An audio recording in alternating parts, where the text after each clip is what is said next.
जय जिनेन्द्र। निज स्वरूप को परामरस जामे भर्यो अपार, वंदो परमानंदमय समय सारे अविकार। कुंद कुंद मुनि चंद्रवर अमृत चंद्र मुनि, आत्मरसी बनारसी वंदो पद अरविंद। पंडित बनारसी दास जी कृत नाटक समयसार ग्रंथ के चतुर्दश गुणस्थान अधिकार पर हमने चर्चा प्रारंभ की है, जिसमें कि 14 गुणस्थान का वर्णन हम पढ़ने वाले हैं। नाटक समयसार ग्रंथ कुंद कुंद आचार्य देव के समयसार ग्रंथ के आधार पर लिखा गया है, किंतु ये जो अधिकार है ये बनारसी दास जी ने अपनी तरफ से इस ग्रंथ में ऐड किया है, ताकि जीव कहीं से भी किसी तरह का छल ग्रहण नहीं कर ले। इसलिए इस द्वार की रचना, इस अधिकार की रचना बनारसी दास जी ने की है। हमें आज से गुणस्थान के बारे में हमने 6-7 छंद पहले पढ़े, जिसमें कि जिन प्रतिमा या मंगलाचरण करके जिन प्रतिमा को वंदन किया गया था, और ये 7 नंबर के छंद में हमने देखा था, ये अंतिम 7 नंबर का छंद है। इसको मैं यहाँ से रीड करती हूँ एक बार। जिस प्रकार श्वेत वस्त्र रंगों के संयोग से अनेक रंग का हो जाता है, उसी प्रकार मोह और योग के संयोग से संसारी जीवों में 14 अवस्थाएं पाई जाती है। वस्त्र पूरा सफेद है, किंतु अगर वह किसी रंग का संयोग करेगा तो वह अलग अलग कलर का हो जाएगा। उसी प्रकार जीव तो शुद्ध शुद्ध शुद्ध है, परम शुद्ध एक है, किंतु जब भी वह मोह और योग का संयोग करेगा तो उसकी 14 प्रकार की अवस्थाएं हो जाएंगी, है ना। अब हम सबसे पहले देखते हैं गुणस्थान कहते किसे हैं। आप लोगों में से कईयों ने गुणस्थान पढ़ भी रखा होगा और पढ़ के भूल भी गए होंगे, कई लोगों को पूरी तरह से याद होगा, कई लोग भूल भी गए होंगे। तो एक बार वापस से इस तरह से शुरू करें कि गुणस्थान हम पहली बार पढ़ रहे हैं, है ना। और दूसरी बात कि कॉपी पेन लेकर बैठना पड़ेगा। अभी तक हम समयसार ग्रंथ पढ़ रहे थे, जिसमें हमें अंदर याद करने के लिए कुछ ज्यादा मैटर नहीं था, हम तुरंत समझें और उसे ग्रहण करें, वैसी बात थी। किंतु यहाँ पर थोड़ा एक बार में अगर याद हो जाता है तो बहुत अच्छी बात है, नहीं तो थोड़े से नोट्स बना के रखेंगे तो बाद में पढ़ने में अच्छा रहेगा। देखो, मैं ऐसे भी करती थी जब पहले पढ़ती थी कि एक बार क्लास में तो बिना कुछ भी लिखे ध्यान से सुनो, फिर क्लास खत्म हो जाए उसके बाद नोट्स बनाओ कि क्लास में हमने क्या क्या पढ़ा था, तो वो डबल रिवीजन जैसा हो जाता है। अगर साथ के साथ में लिखते हैं तो ऐसा होता है अगली वाली चीज भूल जाते हैं। या तो मैं एक डिक्टेशन शैली में आपको परिभाषा धीरे धीरे बोलूं, या तो ऐसा करें, और अगर मैं आगे बढ़ती जाऊंगी तो आप लिखने में दूसरी बात भूल जाएंगे। तो जैसे भी आपको अच्छा लगे, बाद में लिख पाए तो भी अच्छा है। गुणस्थान जीव की अवस्था को कहते हैं। अवस्था मतलब पर्याय। जीव एक कहेंगे तो शुद्ध आत्मा वो जीव है, किंतु अगर उसे पर्याय की दृष्टि से देखें तो आगम में जीव का बहुत तरह से वर्णन है। जैसे कैसे मम्मी, 4 गति वाला जीव, आपको जीव को ढूंढना है, और एक पंचम गति सिद्ध दशा, अगर जीव को ढूंढना है तो इन 5 में से कहीं ना कहीं जीव मिलेगा ही मिलेगा।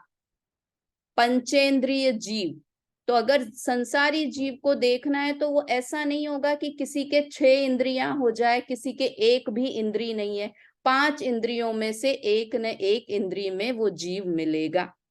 जब हमें जीव को ढूंढना है तो जीव की पर्याय के माध्यम से जीव को ढूंढना पड़ेगा। क्या कहा मम्मी? जीव ऐसे हमको उड़ता हुआ दिखाई नहीं देगा, है ना। जीव अरूपी है, दिखाई नहीं देगा। तो जब भी जीव को हमें ढूंढना है तो उसे किसी न किसी पर्याय के रूप में ही जीव दिखेगा। जैसे हमने बात की थी कि सोना हमें देखना है, तो सोना कभी ऐसे नहीं मिलेगा, वो किसी न किसी अवस्था में मिलेगा, चाहे उसके ईयर रिंग हो, बैंगल हो, चेन हो, डली हो, किसी न किसी पर्याय रूप में वो सोना मिलेगा। वैसे ही जीव हमें देखना है तो कैसे मिलेगा? या तो 4 गति में होगा, 5 इंद्रियों में से कहीं होगा, संसार मुक्त दशा में से होगा, 14 मार्गणाओं की बात आती है। और यहाँ पर हम जीव को ढूंढ किस अपेक्षा से रहे हैं? 14 गुणस्थान के माध्यम से। अगर वह जीव है, ये 14 गुणस्थान संसारी जीवों की अपेक्षा से है। ठीक है, सबसे पहला पॉइंट ये याद रखें, 14 गुणस्थान संसारी जीव की अपेक्षा से है। रेखा जी, अच्छा कि आपने शुरू से ज्वाइन किया, अपन नया प्रकरण स्टार्ट कर रहे हैं, तो बिल्कुल ध्यान से सुनेंगे। तो वैसे 14 गुणस्थान बहुत कठिन भी लगते हैं, और एक बार समझ में आए बहुत इंटरेस्टिंग भी हैं। 14 गुणस्थान कठिन है, उसके साथ साथ इंटरेस्टिंग भी बहुत है। तो ध्यान लगा के सुनेंगे तो समझ में अच्छे से आएगा, है ना। तो जीव को हमें ढूंढना है, संसारी जीव को, तो ये 14 गुण स्थानों में से किसी न किसी गुण स्थान में वो जीव मिलेगा। ऐसा एक भी जीव नहीं है, चींटी का जीव है तो वो 1 से 14 गुण स्थान में कहीं ना कहीं फिट होगा। मनुष्य है, वो 14 गुण स्थान में कहीं ना कहीं फिट होगा। देव है, मनुष्य है, मुनिराज है, शेर है, हाथी है, सब 14 गुण स्थान में से किसी न किसी गुण स्थान में होंगे ही होंगे। ठीक है, पहली बात, गुणस्थान पर्याय है। गुणस्थान मतलब अवस्था, जीव को ढूंढने के लिए एक जरिया गुणस्थान है ना। अब किस अपेक्षा से गुणस्थान होते हैं? तो ये 7वें नंबर के इसमें लिखा है, मोह और योग के संयोग से, है ना। दर्शन मोहनीय और चारित्र मोहनीय 8 प्रकार के कर्म होते हैं। उसमें सबसे बड़ा शत्रु अगर हमारा कोई है तो वो कौन सा है? मोहनीय कर्म है, जिसके की कारण हम दुखी हो रहे हैं। तो जब मोहनीय कर्म का उदय हो, क्षय हो या क्षयोपशम हो, और योग की भी अपेक्षा हो, उस अपेक्षा से जीव के भेद करना, उसका नाम गुणस्थान है। वापस से बोलूं, मोहनीय कर्म और योग की अपेक्षा से, के निमित्त से जीव के भेद करना, उसका नाम गुणस्थान है। और सरल भाषा में बोलेंगे तो इस जीव को मोह का उदय है तो वो एक गुण स्थान में है, मोह का क्षय है तो वो एक गुण स्थान में है, मोह का क्षयोपशम है तो वो किसी गुण स्थान में है, योग का उदय है तो वो किसी गुण स्थान में है, योग का नाश है तो वो किसी गुण स्थान में है। मतलब उसका आधार हम क्या बनाएंगे? मोह और योग। मोह और योग के आधार पर देखो, संसारी जीवों में, है ना, मुक्त जीव की बात नहीं है, संसारी जीवों में जो अवस्थाएं पाई जाती है उसे गुणस्थान कहते हैं। ठीक है, जैसे हम 4 गति में करते हैं तो हम कैसे करते हैं? ये कौन सी गति में रहने वाला जीव है, उस अपेक्षा से जीव के भेद कर रहे हैं। तो यहाँ पर किस अपेक्षा से जीव के भेद कर रहे हैं? कि उसे मोहनीय कर्म का उदय है या नहीं है, उसे मोहनी कर्म का क्षय है, उदय है, क्षयोपशम है, उपशम है, क्या चीज है मोहनीय कर्म की? जो चीज होगी उस गुण स्थान में वो जीव आ जाएगा। योग का उसे उदय है या योग का क्षय है? इन 2 चीजों के आधार पर, मम्मी कौन सी 2 चीजों के आधार पर? मोहनीय कर्म और योग के आधार से जीव के भेद करना, उसका नाम गुणस्थान है। ठीक है, याद रहेगी। रेखा जी क्या बात बोली? मोह और योग के निमित्त से जीव के भेद करना, उसका नाम गुणस्थान है ना। अभी क्षय क्या होता है, क्षयोपशम क्या होता है, उपशम क्या होता है, जब हम गुणस्थान की बात करेंगे तो बात करेंगे। तो इसमें जो हमारा सबसे बड़ा शत्रु है ना सुनीता आंटी, उसके बारे में बात है, इसलिए गुणस्थान पढ़ना बहुत जरूरी है। क्योंकि हमारे सबसे बड़े शत्रु के बारे में बात यहाँ कर रहे हैं कि हमारे पास मोहनीय शत्रु है या नहीं है। मोहनीय कर्म नामक शत्रु, किसी जीव ने मोहनीय कर्म नामक शत्रु का नाश कर दिया है या नहीं कर दिया है, इस अपेक्षा से भेद है। इसलिए गुणस्थान को समझना बहुत जरूरी है ना।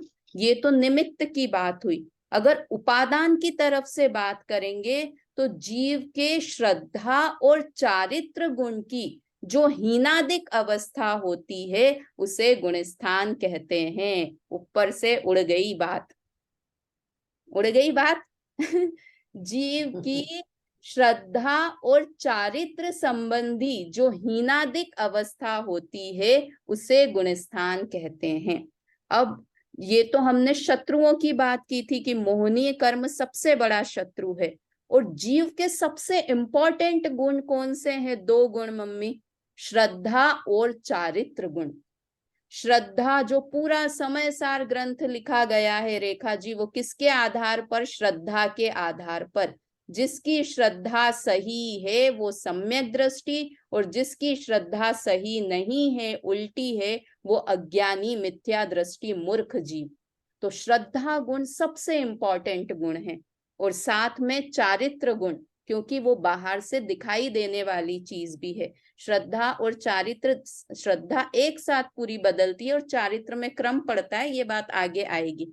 तो 2 चीजें हो गई। निमित्त की अपेक्षा से गुणस्थान का कथन करना है आरती जी, तो क्या बोलेंगे? मोह और योग के निमित्त से जीव की जो दशा होती है उसे गुणस्थान कहते हैं। और उपादान की अवस्था से बात करेंगे तो क्या बोलेंगे? श्रद्धा और चारित्र के गुणों में जो हीनादिकता होती है उसे गुणस्थान कहते हैं। इससे सरल परिभाषा और कुछ हो नहीं सकती है। सबसे सरल करके ये परिभाषा बता दी है ना। निमित्त और उपादान की अपेक्षा से कौन बोल सकता है? एक बार फिर से बोलती हूँ, फिर आपसे पूछूंगी। गुणस्थान की अपेक्षा, निमित्त की अपेक्षा से गुणस्थान किसे कहेंगे? कि मोह और योग के निमित्त से जीव की जो अवस्था होती है उसे गुणस्थान कहते हैं।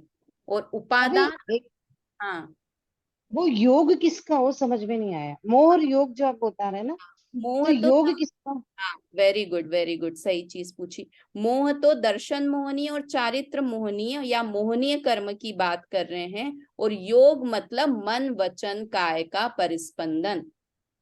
परिस्पंदन यानी उनमें हलन चलन होना, है ना। हाँ मन हाँ। वचन काय में हलन चलन होना, उसका नाम योग है। ठीक है। तो ओके। हम्म। मोह और योग के निमित्त से जीव की जो अवस्था होती है उसे गुणस्थान कहते हैं, निमित्त की अपेक्षा से। और उस समय जीव के भाव कैसे होते हैं? ये तो मोहनीय कर्म का उदय बताया। किसी को मोहनीय कर्म का उदय है तो वो समझो मिथ्यात्व गुणस्थान में, किंतु उस समय मेरे भाव कैसे चल रहे होंगे? कि श्रद्धा और चारित्र गुण की जो हीनादिक अवस्था होती है, चारित्र कम है या ज्यादा है, पूरा चारित्र है, आधा चारित्र है, या चारित्र गुण है ही नहीं, है ना। इस तरह की जो अवस्था होती है, जीव के जो भाव होते हैं, श्रद्धा और चारित्र संबंधी जो भाव होते हैं उसे गुणस्थान कहते हैं। हो गई। कौन बता सकता है? मम्मी, निमित्त की अपेक्षा से बता सकते हो। और जब तक आगे मैं बढ़ूंगी नहीं, जब तक सबको याद हो जाएगा, या ये नहीं कह देंगे कि समझ में आ गया है। बेला भाभी बताइए, मोह, निमित्त की मोह अपेक्षा से गुणस्थान किसे कहते हैं? हाँ मम्मी बता रहे हो, आप बताओ पहले। मोह और योग के उदय से जो भाव होते हैं वो गुण स्थान है। Very good very good. मोह और योग के निमित्त से जो जीव के भाव होते हैं, जो जीव की अवस्था होती है, उसे गुणस्थान कहते हैं। ये निमित्त अपेक्षा से बात हुई। और उपादान अपेक्षा से क्या बात हुई? बेला भाभी बताएं। उपादान अपेक्षा से किसे गुणस्थान कहते हैं? श्रद्धा और चारित्र्य के अवस्था के अनुसार जो भाव होते हैं उनको गुणस्थान।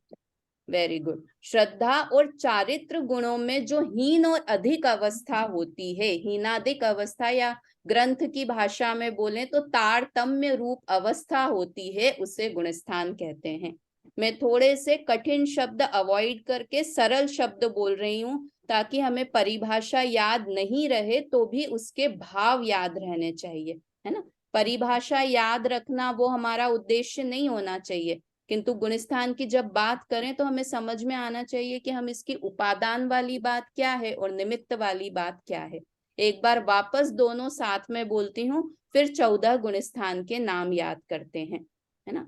मोह और योग के निमित्त से, पहला पॉइंट, ये निमित्त अपेक्षा से बात, और उपादान अपेक्षा से श्रद्धा और चारित्र गुण की हीन और अधिक अवस्था होती है, उसे गुणस्थान कहते हैं। 2 पॉइंट याद करना है, बहुत सरल हो गए, है ना। मोह और योग के निमित्त से श्रद्धा और चारित्र गुण की हीनादिक अवस्था होती है, उसे गुणस्थान कहते हैं। किसकी? जीव की या पुद्गल की? जीव की, है ना। अवस्था मतलब पर्याय। तो और थोड़ा सा इसको और कठिन कर लें तो मोह और योग के निमित्त से जीव की श्रद्धा और चारित्र गुण की हीनादिक अवस्था होती है, उसे गुणस्थान कहते हैं। इसमें तीनों चीजें आ गई, द्रव्य भी, गुण भी और पर्याय भी, है ना। सुनीता आंटी, क्या द्रव्य, क्या गुण और क्या पर्याय इस परिभाषा में? मोह और योग के निमित्त से जो जीव के भेद है, भाव है, मतलब भाव तो हो गए, पर्याय हो गई, गुण हो गए, मतलब भाव तो गुण हो गए। और जो चारित्र और श्रद्धा में, चारित्र और श्रद्धा में क्या है, जीव हो गया, द्रव हो गया, जीव द्रव हो गया, चारित्र और श्रद्धा हो गई, वो पर्याय हो गई। अवस्था है ना, हीनादिक अवस्था। नहीं, थोड़ा सा गलत बोल रहे हैं, थोड़ा सही है। आरती जी आप बताएंगे? अनम्यूट करिए, म्यूट है आपका। चारित्र पर्याय होगा ना उसमें तो? नहीं। सुशीला आंटी आप बताइए। एक बार वापस परिभाषा बोलती हूँ, चलिए, है ना, ध्यान से सुनिए फिर बताना। मोह और योग के निमित्त से जीव द्रव्य की श्रद्धा और चारित्र गुण की हीनादिक अवस्था होती है, उसे गुणस्थान कहते हैं। भाभी हीनादिक व्यवस्था क्या होता है? हीन और कम अधिक ज्यादा। अवस्था मतलब कम या ज्यादा, श्रद्धा गुण कम है या ज्यादा है, योग कम है या ज्यादा है। हीन अधिक जो अपन लौकिक भाषा में बोलते हैं ना, कम या ज्यादा होना, उसका अच्छा, नाम हीनादिक अवस्था है ना। अपन ये गुणस्थान पढ़ेंगे तो धीरे धीरे समझ में आएगा। अब बताएं, वापस से रेज हैंड करें कि इसमें से द्रव्य क्या, गुण क्या और पर्याय क्या। वैसे मैंने शब्द ही बोल दिए पूरे। हाँ सुशीला आंटी बताइए। जीव तो हुआ द्रव्य, और श्रद्धा और चारित्र हो गए गुण, हाँ, और हीनादिक जो अवस्था हुई वो पर्याय है। वेरी गुड, वेरी गुड, है ना। मैं शब्द बहुत अच्छा सुशीला आंटी। मतलब तीनों चीजें आ गई इसमें।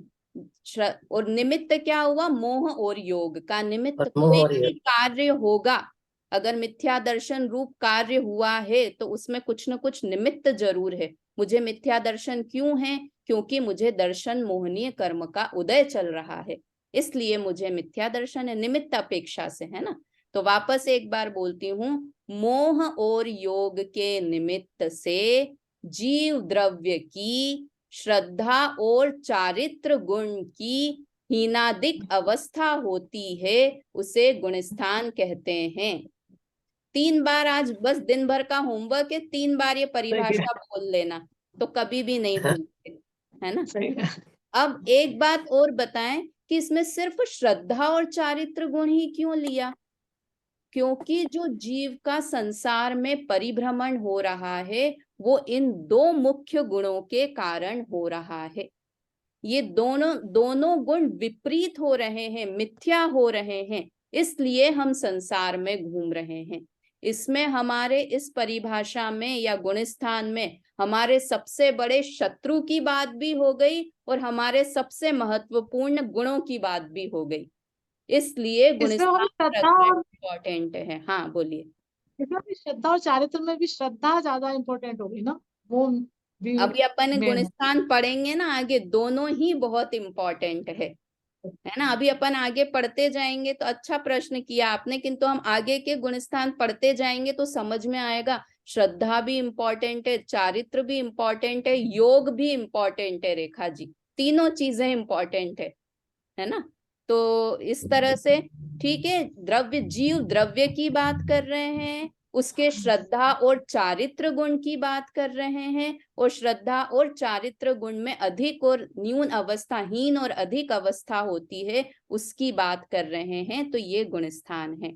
ठीक है, अब 14 गुणस्थान के नाम याद करते हैं। आप लोग ये क्लास होने के बाद में इसे लिख लेना और 2-3 बार करना। कल क्लास प्रारंभ करूंगी तो सबसे पहले रैंडम 2 लोगों से परिभाषा पूछूंगी, अगर याद नहीं होगी तो वापस से कल परिभाषा पढ़ेंगे। अभी तक समय सार पढ़ रहे थे तो आराम से कूल कूल कूल चल रहे थे। अब कर्णानी योग का विषय पढ़ रहे हैं तो थोड़ा सा लगना चाहिए कर्णानी योग पढ़ रहे हैं पाठशाला स्टाइल में। अभी तो प्रवचन स्टाइल में चल रहा था कार्यक्रम, अब पाठशाला स्टाइल में चलेगा। चलिए 14 गुण स्थानों के नाम। एक जना कोई और परिभाषा बोल के बताएगा? रेखा जी आप बोलेंगे परिभाषा एक बार?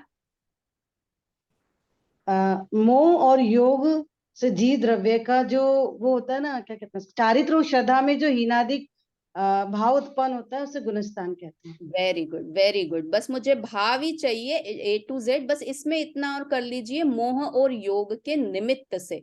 निमित्त शब्द इम्पोर्टेंट है ना, मोह और योग के निमित्त से। निमित्त मतलब मोहनीय कर्म कुछ कर नहीं सकता है, कर्म इम्पोर्टेंट नहीं है, इम्पोर्टेंट मेरे परिणाम है, किंतु मोहनीय कर्म उपस्थित होता है, इसलिए निमित्त शब्द डाला है।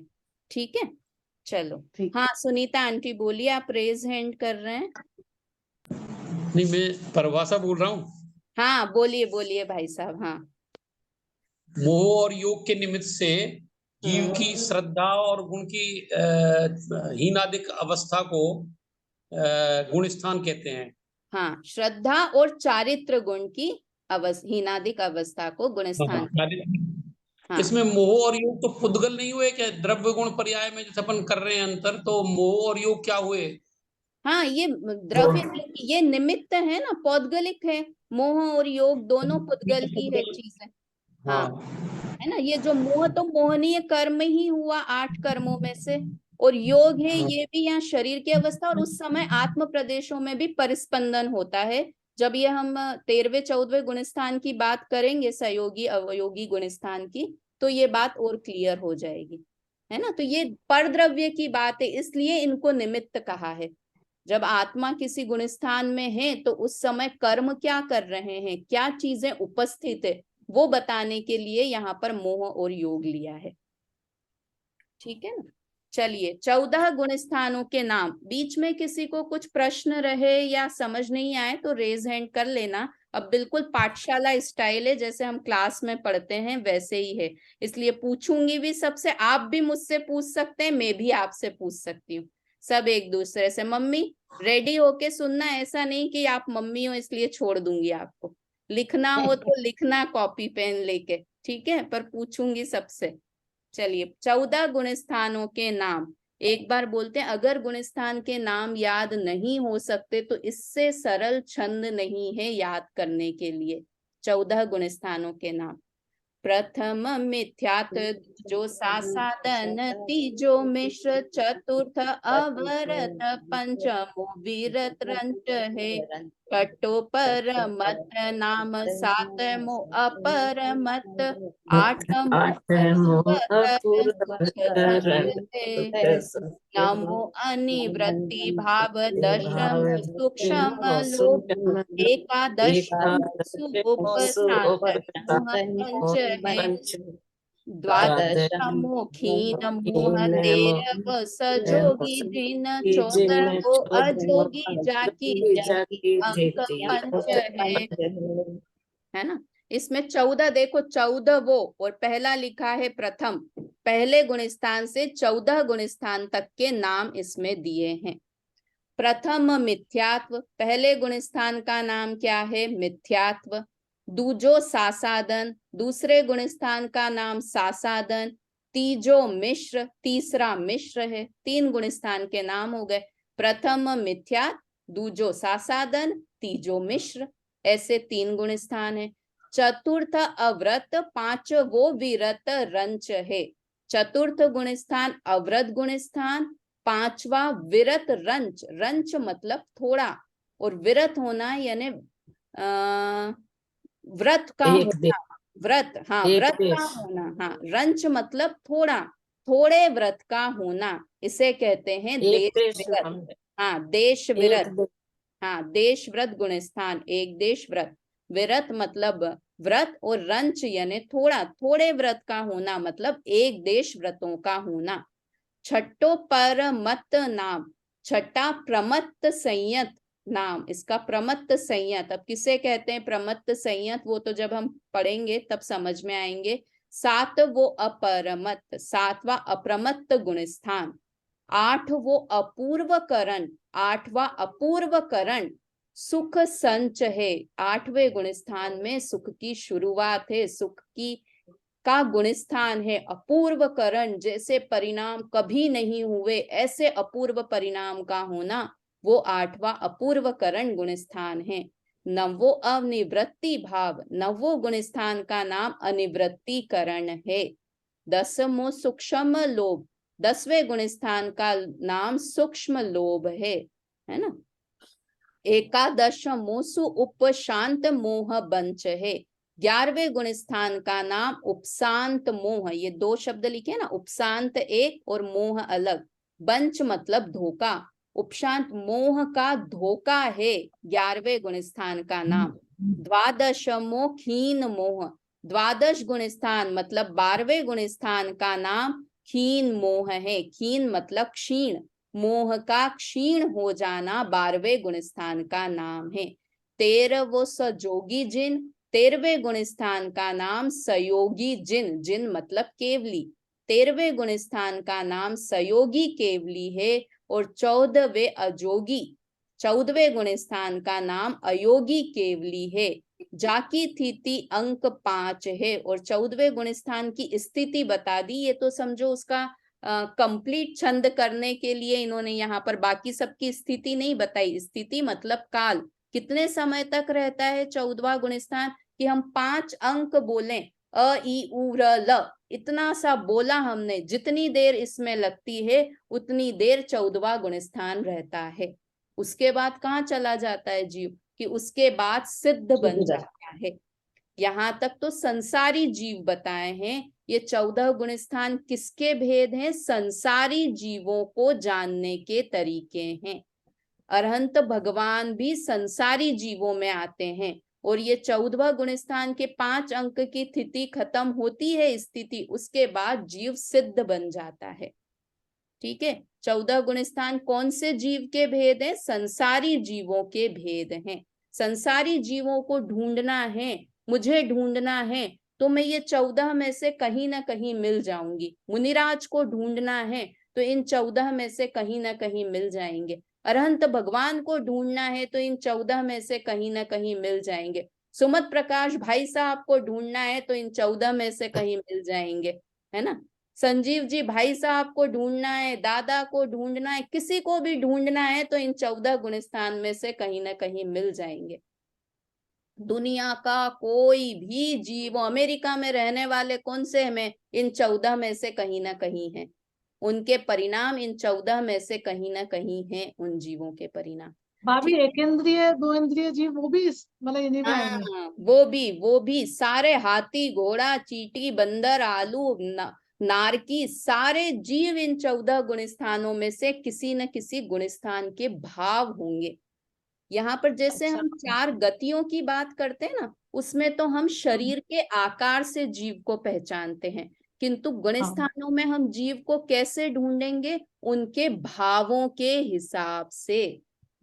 बाहर से दिखाई नहीं देगा रेखा जी ये जीव, बेला भाभी, बाहर से जीव नहीं दिखाई देंगे, किंतु उनके परिणाम कैसे हैं उस अपेक्षा से हम जीव को ढूंढेंगे कि उस जीव के परिणाम कैसे चल रहे हैं। इसलिए ये कठिन और है गुण स्थान। 4 गति में जीव को ढूंढना सरल है सुशीला आंटी। क्यों?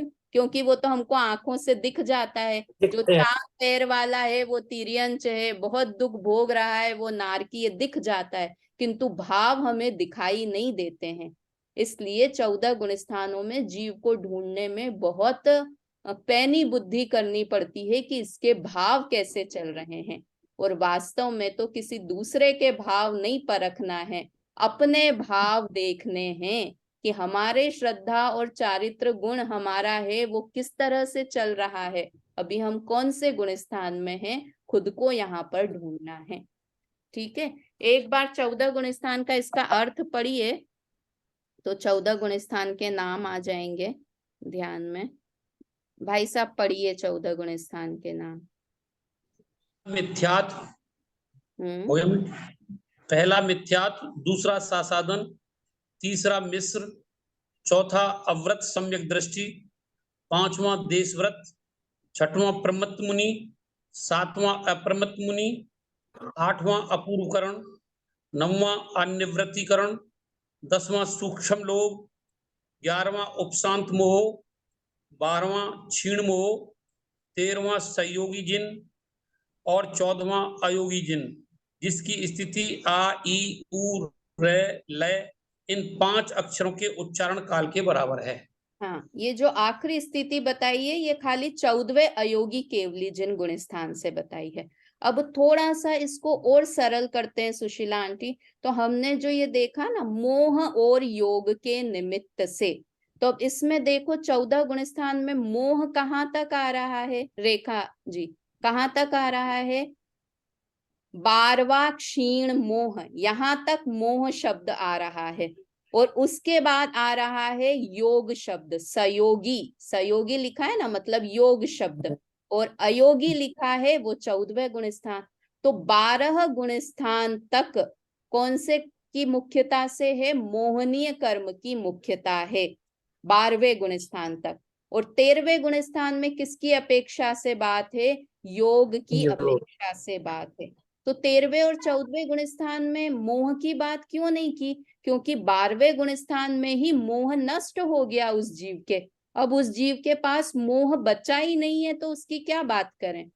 बेला भाभी समझ में आ रहा है, जो मोह और योग के निमित्त से अवस्था हमने बोली ना, तो 12 गुण स्थान तक तो किसकी अपेक्षा से हैं, मोह की अपेक्षा से, है ना, क्योंकि इसमें जीव का मोह कैसा है ये बताया है। और 13वें और 14वें गुण स्थान में योग की मुख्यता से बात है। ठीक है, यहाँ तक की बात समझ आई। अब ये 14 गुण स्थान के नाम अभी नहीं पूछ रही हूँ और न ही याद करने हैं आपको, अभी खाली एक नाम याद कर लेना। पहला गुण स्थान है मिथ्यात्व गुण स्थान। जैसे जैसे हम गुण स्थान को पढ़ते जाएंगे तो अपने आप आपको नाम याद हो जाएंगे। अभी ज्यादा शरीर दिमाग को ज्यादा बोझा नहीं देना कि 14 के नाम भी याद कर लें। अभी तो सिर्फ आपको परिभाषा याद रखनी है और पहला मिथ्यात्व गुण स्थान है वो याद रखना है। अब यहाँ से बनारसी दास जी ने आगे 9वें छंद में मिथ्यात्व गुण स्थान इसका वर्णन प्रारंभ किया है। तो 9वें से लेकर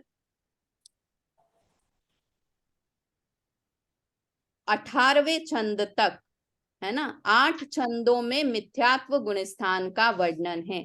देखिए ये 9वें नंबर का छंद पढ़ते हैं।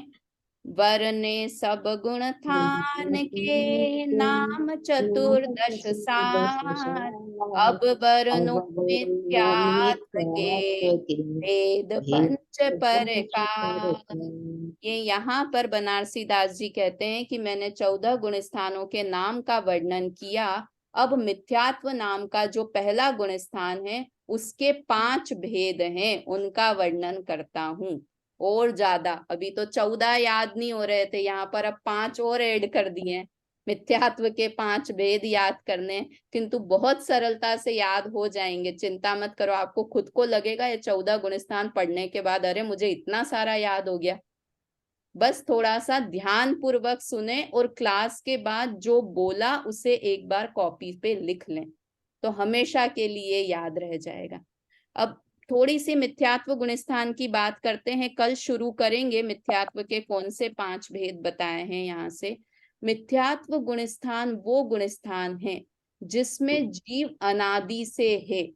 मिथ्यात्व गुणस्थान में आने के लिए मम्मी कोई मेहनत नहीं करनी पड़ती है, और कहें तो सबसे बेसिक ये समझिए 14 गुणस्थान 14 क्लासेस हैं, है ना। तो मिथ्यात्व गुणस्थान में जो जीव है समझो वह पहली क्लास में है, सबसे मूर्ख जीव है। जैसे हम स्कूल में बच्चे को डालते हैं तो उसे क्या आता है, कुछ भी नहीं आता है, इसलिए तो उसे किसी क्लास में डालते हैं। तो मिथ्यात्व गुणस्थान में आने के लिए हमें कोई मेहनत करनी है कि नहीं, वो तो आप अपने आप बाय बर्थ अनादि से जीव जब से है तब से वह मिथ्यात्व गुणस्थान में ही है। तो आगे क्या पुरुषार्थ करना है कि आगे के गुणस्थानों में बढ़ें, इसका पुरुषार्थ हमें करना है। क्यों करना है कि जब हम 14वें गुणस्थान में पहुंच जाएंगे उसके बाद जो हमारी साध्य दशा है, सिद्ध दशा, उस पे पहुंच सकते हैं। इसलिए हम अभी पहले गुणस्थान में हैं और हमें धीरे आगे बढ़ बढ़ के 14वें गुणस्थान तक या गुणस्थानातीत तक होना है। ठीक है। मिथ्यात्व गुणस्थान के जीव का दूसरा नाम बहिरात्मा भी है। ग्रंथों में मिथ्यात्व गुणस्थान वाले जीव को क्या बुलाते हैं, बहिरात्मा जीव, अज्ञानी जीव, दुखी जीव, मूर्ख जीव, ये सब मिथ्यात्व गुणस्थान वाले जीव के नाम हैं। सबसे ज्यादा संख्या मिथ्यात्व गुणस्थान में रहने वाले जीवों की है। क्यों? क्योंकि इसमें कुछ पुरुषार्थ करना नहीं है। सबसे ज्यादा लोग पुरुषार्थहीन होते हैं। क्यों है मिथ्यात्व गुणस्थान में सबसे ज्यादा जीवों की संख्या? कि जैसी जो मान्यता चली आ रही है, जो विचार चले आ रहे हैं आरती जी, बस वैसे के वैसे चलते रहो चलते रहो चलते रहो। ऐसे जीवों की संख्या संसार में सबसे अधिक है, जो कुछ मेहनत करना नहीं चाहते हैं, है ना। जैसे दुनिया में होता है ना, बेरोजगार लोगों की संख्या बहुत ज्यादा है। क्यों? ठीक है, जो चल रहा है चलने दो, कौन मेहनत करे, कौन पुरुषार्थ करे, जो चल रहा है चलने दो। इसी तरह मिथ्या दृष्टि जीव है, पहले गुणस्थान वाला जीव है, उसमें से बहुत कम समझदार जीव हैं जो आगे बढ़ने का पुरुषार्थ करते हैं। नहीं तो मिथ्यात्व गुणस्थान में ही जन्म लेते हैं और मिथ्यात्व के साथ ही उस गति में मृत्यु को प्राप्त हो जाते हैं, है ना। तो हमें क्या पुरुषार्थ करना है? इस मिथ्यात्व गुणस्थान से निकलने का पुरुषार्थ करना है। ठीक है, बहुत सारी बातें बता दी। और मिथ्यात्व गुणस्थान का समय कितना है, कब से है? कि अनादि से है। और कब तक रहेगा? कब तक रहेगा रेखा जी? अनंत काल तक? अंत कि नहीं? तक, अंत तक, अनंत काल तक। नहीं, अनंत काल नहीं, तक नहीं रखना है हमें। अगर हम हाँ, हाँ। सोच लेंगे तो अभी ही इस मिथ्यात्व गुणस्थान को नाश करके आगे के गुणस्थान में बढ़ सकते हैं। जो अभव्य जीव हैं, जो मोक्ष कभी जा नहीं सकते, जिनमें सम्यक दर्शन की पात्रता भी नहीं है, ऐसे जीव के लिए मिथ्यात्व गुणस्थान अनादि से है और अनंत काल तक रहेगा। किंतु हम जैसे पुरुषार्थी लोग, समझदार लोग, इस मिथ्यात्व गुणस्थान से निकल सकते हैं। ठीक है, 2-3 शब्द आएंगे इसमें आगे। एक आएगा अनादि, दूसरा आएगा अनंत। अनादि मतलब जिसकी शुरुआत नहीं होती है, और अनंत मतलब जिसका अंत नहीं होता है ना। दूसरा शब्द आएगा सादी।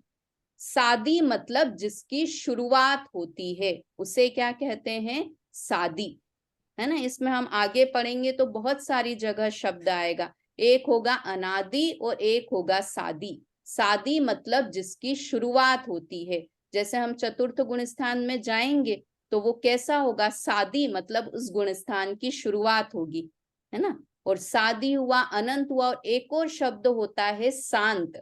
शांत मतलब जो अपन बोलते हैं ना, शांत हो गए मतलब नष्ट हो जाना, खत्म हो जाना, उसका नाम है शांत। 4 शब्द याद कर लीजिए फटाक से। अनादि, अनंत, सादी, शांत, है ना। अनादि का उल्टा सादी, अनंत का उल्टा शांत। मम्मी कौन से 4 शब्द? शादी, अनंत, अनादि और शांत। हाँ ठीक है, ये 4 शब्द का प्रयोग